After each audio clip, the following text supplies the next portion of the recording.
Jazz in My Living Room, Episode 4, where I bring musicians into my home to accompany me and then tell you about the song and the songwriter. I was thinking that we're all born to create, with that urge to express ourselves in our own unique ways. Creativity is our birthright. What we do with it is our choice, and some people do it through their cooking or their sculpting or music or writing. Some just plan a good family reunion. It doesn't really matter. It's not about being an artist, but it's a basic human need.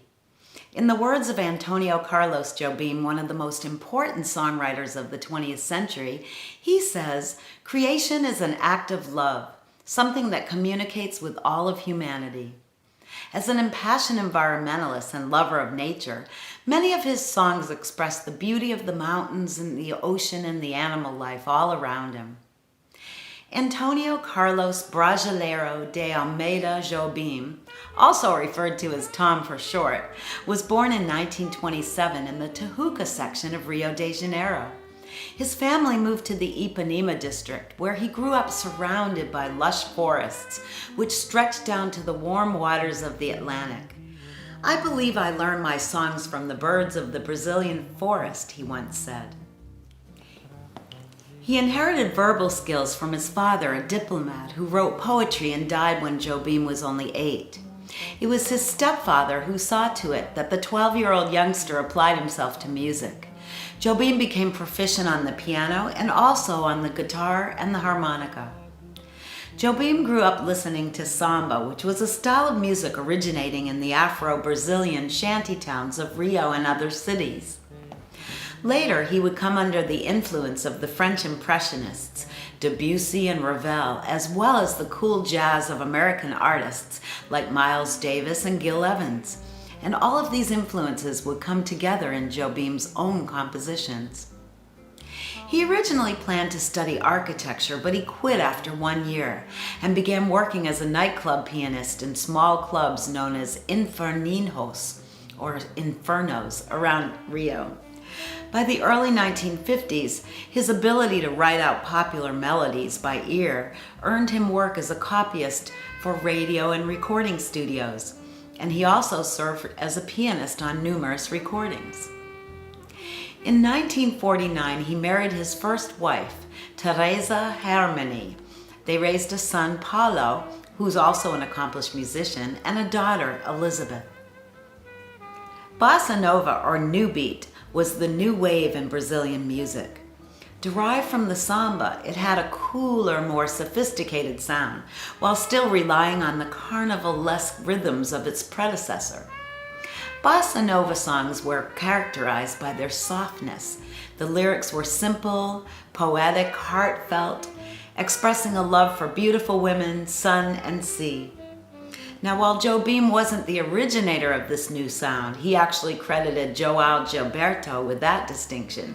He soon distinguished himself as its most sophisticated practitioner. His real breakthrough came through in 1956, when Vinicius de Moraes asked him to write music for the Black Orpheus. Now, that was a play which was transferring the myth of Orpheus and Eurydice to modern-day Rio. Well, the film became a huge hit, and Jobim's score kicked off a new musical craze that quickly spread throughout and beyond Brazil. The Bossa Nova phenomenon reached the U.S. as saxophonist Stan Getz and Charlie Byrd recorded their successful jazz samba album. And in November of 1962, Jobim and other Brazilian musicians performed a big Bossa Nova concert at New York's Carnegie Hall. The concert initially seemed to be a flop as critics panned the show. Brazilians also criticized it because they thought the music was being diluted by singing the songs in English. But nevertheless, the concert succeeded in exposing Jobim to American musicians and all the industry figures. He recognized the importance of American exposure to broaden the reach of his music, and he often said that if he'd remained in Brazil, he would still just be drinking beer in Rio's corner bars. He released several albums in the early mid-60s in the U.S. jazz vein and collaborated with Frank Sinatra on an album that was popular for 40 years. As a composer and lyricist, Jobim had a fascination with nature and romantic love. In 1962, Jobim composed a song that was soon to become a worldwide phenomenon, The Girl from Ipanema. It was written as Jobim and Moraes were sitting at a table in a bar in Ipanema, and they became infatuated with the passerby, the tall and tan and young and lovely woman described in the song. It was based on a 17-year-old girl whose name was Helo Pinero. She would take daily trips to the Velosa bars and cafes to buy cigarettes for her mother, and often left to an orchestra of whistles. The song transformed Eloisa into a celebrity, and she's considered one of the muses of bossa nova. With a vocal by Gilberto's wife Astrid and a verse of English lyrics, the song became a #2 hit in the US in 1964, eclipsed only by the Beatles' A Hard Day's Night. Jobim prospered, although he was never canny about the music publishing deals he signed, and very often he failed to receive a proper share of the money his songs earned. Jobim's music remained consistently successful through much of the 1960s. Nothing else became quite a hit as The Girl from Ipanema, but songs such as The Wave, Insensitive, and Meditation with vocals by Jobim himself, Astrid Gilberto, or other singers became part of the record collections of many sophisticates and were internalized by jazz musicians as quickly as they appeared. Jobim's popularity dipped in the 70s as bossa nova finally ran out of steam commercially, but he never slowed down creatively. In 1976, Jobim met 19-year-old photographer Ana Beatriz Lantra. The pair had a son, Joao Francisco, in 1979. They got married in 86, and then in 87 had a daughter, Maria Luisa Helena. In the late 70s, Jobim was really working mostly in soundtracks for films, but he did assemble a band called the New Band with his son Paulo on guitar, and he began touring once again. He toured in the mid-80s and were in venues like Carnegie Hall and Avery Fisher Hall in New York, Constitution Hall in Washington. By this time, critics recognized Jobim as a living legend, and he received various awards of national and international scope in the last years of his life. He was inducted into the Songwriters Hall of Fame in 1991. Jobim never rested on his laurels, and he entered the mid-90s with a full plate of creative projects. With these career capstones in the works, it became quite a shock for Jobim's admirers in both the US and Brazil when he died suddenly of heart failure at New York's Mount Sinai Hospital on December 8th of 1994, where he was being treated for bladder cancer. Jobim's body was returned to Brazil, where a funeral parade held in his honor in Rio de Janeiro lasted for 4 hours, and he was buried in a tomb near that of Vinicius de Moraes. I decided to sing the song Gingy. Jobim wrote this song in 1958, and he was inspired by the rain and a wide pasture in an area called Jirinji, situated on the road close to his family's cottage. He wrote it for the singer Sylvia Tellez, who was killed in a car accident shortly after she recorded it in 1959. His friend Aloysio de Oliveira wrote the lyrics, and Ray Gilbert wrote the English lyric. Gingy was the first Jobim song that I learned, and I just fell in love with it. This put me on a quest, like most jazz singers I know, to listen and learn as many Jobim songs as I could. So please enjoy Gingy, featuring Tom Snow on piano and Tom Bucci on the bass.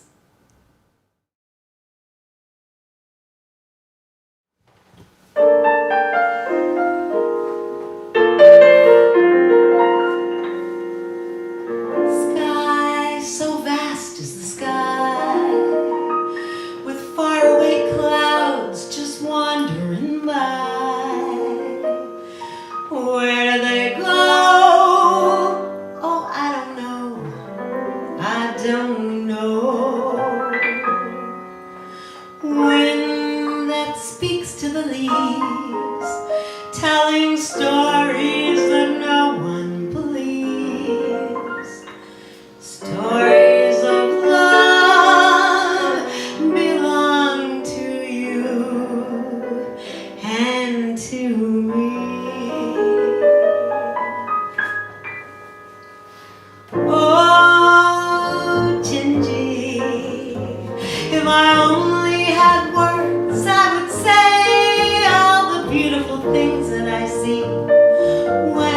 with me, oh my Gingy. Oh Gingy, like the song in the wind in the trees, that's how my heart is singing, Gingy, when you're with me, happy Gingy. I love you more each day, yes I do, yes I do. I'll let you go away if you take me with you. Don't you know, Gingy, I've been running and searching for you like a river that can't find the sea. That would be me without you, Gingy.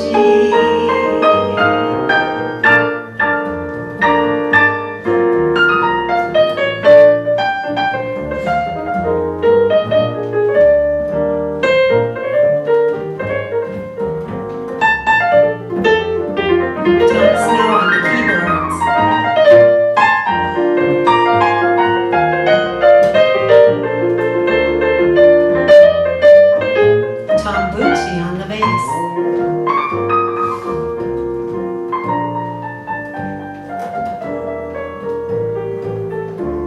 I love you more each day, yes I do, yes I do. I'll let you go away if you take me with you. Don't you know, Gingy, I've been running and searching for you like a river that can't find the sea. That would be me without you, Gingy. Oh, Gingy, Gingy, Gingy.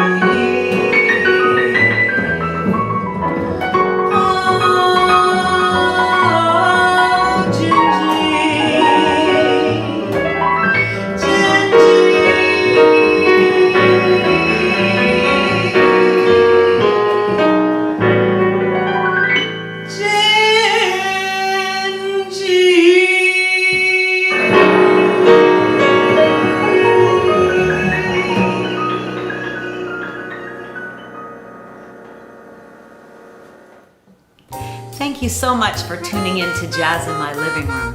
If you like what you see, please share it.